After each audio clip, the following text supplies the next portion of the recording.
Director Lokesh Kanagaraj இயக்கத்தில் எல்சியூவில் வர படங்கள் ஸ்டாண்டலோன் படங்கள் அப்படின்னு சொல்லிட்டு ரெண்டு கேட்டகரியாக இருக்குது. எல்சியூ அப்படின்னா டைரக்டர் லோகேஷ் கனகராஜ் இதுக்கு முன்னாடி டைரக்ட் பண்ண படத்தில் வர கேரக்டர் அப்படியே தொடர்ந்து அடுத்தடுத்த படங்கள்லையும் வரும். இது வந்து எல்சியூவோட கண்டினியூஷன் அப்படின்னு சொல்லியிருக்காரு.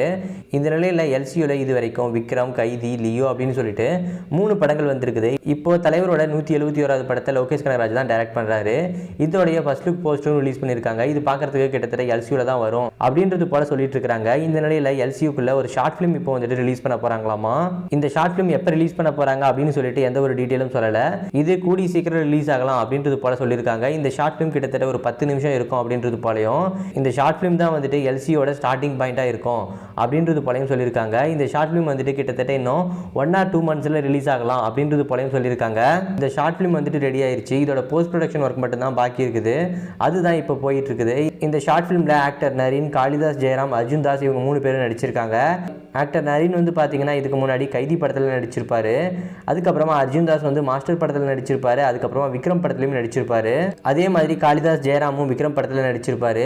இந்த 3 கேரக்டருமே இதுக்கு முன்னாடி வந்த எல்சியூ படங்கள்ல வந்த கேரக்டர்ஸ் தான். இன்னும் இந்த படத்தில் மீதி இருக்கிற காஸ்ட் அண்ட் கிரீவ்ஸ் அண்ட் ரிலீஸ் டேட்டை கூடி சீக்கிரம் இந்த படக்குழு அனௌன்ஸ் பண்ணுவாங்க அப்படிங்கிறத எதிர்பார்க்கலாம்.